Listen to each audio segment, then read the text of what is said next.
Nagbabalik po yung lingkod, Deo Durano TV 2.0. Mga kababayan, komentaryon lang po natin itong, bago po ang lahat, palambing naman po ng like, share, and subscribe to my YouTube channel, Deo Durano TV 2.0. So pakinggan lang po muna natin itong press briefing ay favorite song ng ating kagalang-galang na presidente, mga kababayan. Bangag, bangag, partos, bangag, partos, bangag, bangag, bangag, bangag, bangag, bangag, bangag, bangag,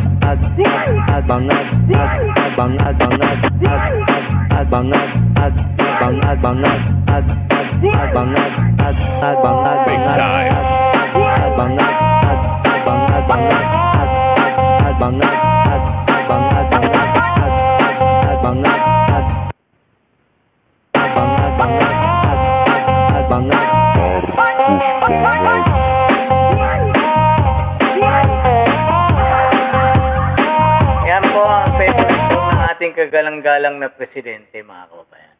So pakinggan lang po natin itong press briefing ng palasyo, mga kababayan, sa mga tanong ng mga reporter kung ano po yung magiging sagot nila ngayon. Pakinggan lang po natin si Madam Clerk. Last night, nag-issue po kayo ng statement denying yung accusations ni Senator Amy Marcos against the President and the First Family. Aside from issuing statements of denial, how does the First Family intend to respond, or does the First Family intend to hold the Senator accountable for her statements? Let's just wait and see. As of now, we do not have any plan of making any legal action against her. So let's just wait. Ma'am, when and where will the President draw the line? Some political analysts are saying that the Senator's statements are a form of destabilization. Does Malacanang view it as such? And how does Malacanang intend to act on that? Let us check first all the facts and the statements that she made. Then it's up to the OJ, maybe Ombudsman, if they will make any initiative to investigate this matter. Next question mula po kay Jean Mangalus, PhilippineStar.com.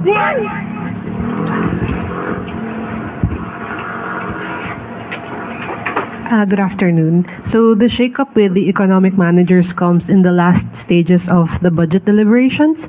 How will this affect the 2026 budget? And does the palace think that these reassignments are enough to restore the people's trust in the budgetary process? Well, maybe it may be an issue, but we were able to talk to Secretary Go, and according to him, any reassignments of the cabinet members to DOF and DBM, they are all the same people who work on the budget, who work on the finance. So there will be no problem with that. So can we assure the people of a timely passing of the budget? Timely passing of the 2026 budget? Yes, there will be. They are working on that. Sunod na tanong mula po kay Bella Carriazo, Philippine Star. Good afternoon, ma'am. Ma'am, yung mga kaalyado po si Vice President Sara Duterte na nananawagan ng pagre-resign na ni Pangulong Marcos. So magiging option ba ito ng Pangulo? At categorical po na maaari niyo pong sabihin na hindi kailangan magre-resign ng Pangulo? Kanino pong supporter ulit? Vice President Sara Duterte. So kailangan pa po bang i-memorize ito? Lahat naman yata ng supporter ng Vice Presidente ang nais ay paalisin sa pwesto ang Pangulo. Bakit? Para pumalit ang Vice Presidente? So, option ba ito? The President is still working and keeps on working for the country. So, hindi po option sa administrasyon, sa Pangulo, ang pagbibitiw. Ang Pangulo ay matapang na haharapin kung ano man ang suliranin ng bansa. At sila mga nag-iingay, sila ay ingay lamang. Follow up lang, ma'am. Mami, while si President Marcos po ang nagsimula nitong pag-investigate dito sa corruption allegations, hindi po nyo ba nakikita na nagbubumirang ito sa kanya at bandang huli siya pa yung talaga mapupuntiran nitong investigation na ito? Hindi po natin nakikita nagbubumirang ito, pero ito ang nais ipakita ng mga propagandista, mga destabilizers para mailihis ang issue tungkol sa talagang nasasabing sangkot dito. Mga sangkot na nanais na makaligtas at makalusot. Dahil kapag nawala ang Pangulo sa kanyang pwesto, malamang muli magiging maligaya ang mga nasasabing sangkot dahil ang susunod na liderato, ipagpapatuloy kaya itong paninindigan ng Pangulo na sawatain at pugsa. Siya nga ang tinuturo, Madam Claire, na utak ng lahat ng corruption na ito. Nandiyan po ang sinasabi ni Saldico, may record na. Hintayin nyo lang po siguro pag nakauwi yan. May record na pinapakita kaninong pera dinadala ang pera, saang bahay, saang lugar, ilang maleta ang dala-dala. May record po at may video si Saldico. So, kung puro pag-indista ang tinutukoy mo, walang iba na naman dyan kung hindi ang mga Duterte. Madam Claire, bago mo ibuka yung bunganga mo, magtanong-tanong ka rin kaya muna sa mga paligid mo dyan. Kasi ang tinuturo po ni Saldico, ang amo mo dyan na si BBM. And yet, sinasabi mo, puro paganda lang ito. Maawa ka po sa mga taong namatay ng binaha, nasiraan ng mga ari-arian, numulutang ang kanilang mga pinundar na mga ari-arian, mga sasakyan, bahay na nawala dahil sa baha. Iniisip mo po ba yun, Madam Claire?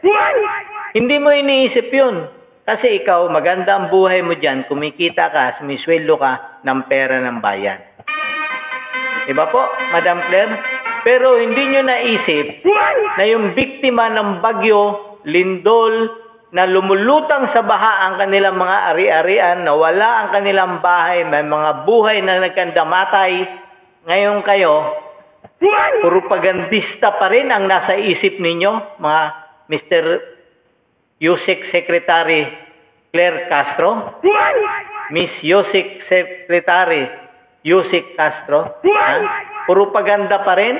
Ang dami na pong namatay, 202 na nakita, pero marami pang hindi nakikitang bangkay na natabunan na ng putik na galing sa bundok.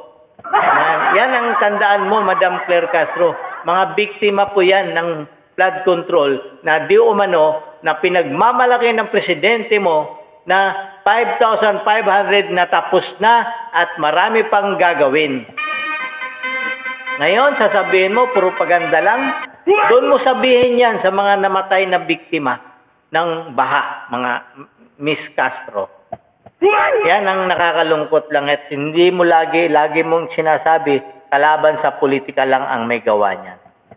Tingnan mo po yung mga biktima, Madam Claire Castro. Tuloy lang natin siya sa kanyang kakulangutan. Sain ang korupsyon. One related question from Ivan Mayrina. Yusek, does the president feel compelled to personally and directly confront the allegations against him? What do you mean? Yung siya po mismo ang sasagot. Ano bang dapat sagutin? Well, corruption allegations and the allegations of drug use. Sino po ba ang nagbibigay ng alegasyon tungkol sa... Ang dami pong pwedeng sagutin ni Presidente, hindi po kailangan ikaw. Kasi alam naman po natin, nang sagot mo, nanggagaling lang sa'yo. Sigurado ka ba nang sinasagot mo dyan lahat galing sa Presidente?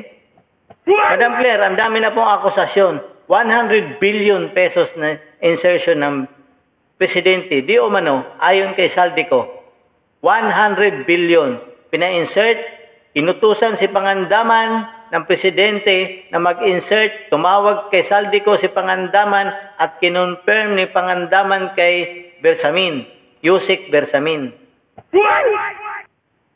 At kinonfirm di umano ni Saldico kay Speaker Romualdez. Yan po ang insertion na sinasabi nila, mga kababayan. Kaya kailangan pong sumagot ang Presidente dyan. Hindi po kailangan ikaw. Kasi ikaw, lahat ng sagot mo dyan, galing lang sa sarili mong opinion. Kasi ang sabi mo dyan, ang mandato mo, puksain ang fake news. Ikaw nga yung reyna ng fake news dyan eh. Diba? O nasaan na yung barangay na sinasabi mo na nagawa ng Presidente na rehabilitation center? Hindi mo nga may bigay yung address eh. Yung 4,500 na barangay na free na sa droga. Nagbanggit ka nga ng isa, kung alin ang free sa droga.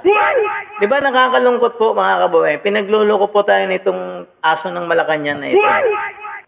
Isipin mo naman, pwede magsagutin allegation lahat yun. Mayroon pang bagong allegation na mayroon siyang insertion na sinasabi nila Alcantara, 21 billion lang. Hindi, ang sabi ni Saldico, hindi totoo yan. Di umano, ang sabi ni Saldico, di umano is 56 billion yan. Isipin mo, sino nagbabanggaan na dito ang nagsasalita ni Alcantara at salita ni Saldico? Kanino ka maniniwala, Madam Claire Castro? Yung nag-chairman ng appropriation na inutusan nila mag-insert at alam nila kung saan ang mga listahan at kanino mapupunta ang pera? Yan ang nakakalungkot sa iyo, Madam Claire. Kampi ka ng kampi ka agad. Mag-research ka rin minsan. Tuloy lang natin sila sa kanilang, si Madam Claire sa kanyang kakulangutan. Korupsyon. Ang sinabi ni Saldico, pauwiin po natin siya dito, ibigay niya ang tamang mga dokumento niya kung meron siya, at saka po natin sagutin ang... Siguraduhin niyo lang po, Madam Claire, yung safety ni Saldico. Kasi natatakot nga po, ayon sa kanyang abogado, di umano, na may nagbabanta sa kanyang buhay. At sa salita mismo ni Saldico, di umano, na papatayin siya ni Martin Romualdez. I will shoot you. Di umano. Ayon yan kay Saldico, mga kababayan. Sabi mismo si Saldico, yan naman yung sinasabi niya sa video eh. Oh, kalat na yan. So kailangan po talagang sagutin niya. Willing pong umuwi yung tao. Ang tanong, may bibigay niyo ba ang kaligtasan niya? O baka naman, hindi pa siya nakababa ng eroplano eh, katay na siya. Yan ang nakakalungkot dyan, mga kababayan. Siguraduhin nyo ang safety ni Saldico at uuwi yan, maniwala ka. Tuloy lang natin sa kakulangutan ni Claire Castro ang inyong katanungan. Pero ganun pong hindi siya magbibitiw ika ninyo. But how is this going to affect his governance? Kasi whether true or not, meron po itong impact, for example, maybe sa international community or maybe domestically, meron pong mga nagdududa sa mga aligasyong ito.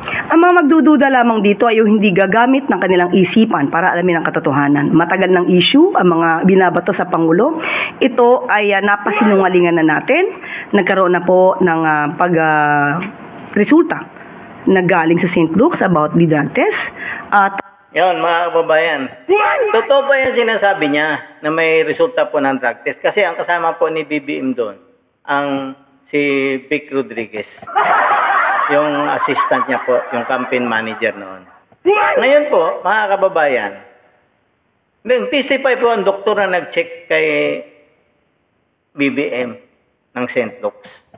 Ang sabi po ng doktor, shabu lang po ang pina-check nila. Paano mo ngayon yung pasinungalingan? Ang akusasyon po ni Amy Marcos, cocaine po at marijuana. Ngayon, ang pina-check nila sa St. Luke's, shabu. Ayon yan mismo sa doktor, di umano, na nag-testify sa Senate, mga kababayan. Doktor po yun na nag-test mismo sa blood ni Marcos doon sa St. Luke's. Paano mo ngayon mapapasabalian yan? Kung gusto niyo magpa-drug test, lahat ng drugs kailangan suriin. Hindi lang iisa. Hindi kayo ang mamili kung ano yung droga ang ipapa-test sa inyo. Yun po ang dyan, Madam Claire. Kung transparent kayo, kung wala kayong tinatago dyan, sabihan mo yung boss mo na magpa-drug test ka na, sir, para mapatunayan na natin kasi ultimo kapatid mo nagsasalita na, drug addict ka daw. Hindi umano. Hindi ba po? Pati ang pamilya niya, di umano. Sabi ni Amy Marcos, na drug addict ka. Yun po yung parsubilyanan nyo dyan. Ayon mismo kay Amy Marcos, buong pamilya ni BBM, addict na, di umano. Di ba po? Ayon mismo kay Amy Marcos yan. Kasasabi lang yan doon sa rally sa Luneta, mga kababayan. Di ba po? Yan ang nyo, kasi wag lang yung sa shabu. Alam naman natin, hindi kayo gumagamit ng shabu, pang mahirap lang yan eh. Di ba po? Hanggang dito na lang po muna ako, mga kababayan. Ako po ulit si Deo Durano TV 2.0. Mga kababayan, palambing naman po ng like, share, and subscribe to my YouTube channel, Mayroon po kasi akong tinutulungan na bata na may autism. Pang-therapy lang po nila mga kababayan para po sana ma-monetize tayo sa YouTube para po matulungan ko sila. Marami pong salamat. Magandang gabi po sa inyong lahat. Magandang umaga, magandang tanghali, magandang gabi po. God save the Philippines.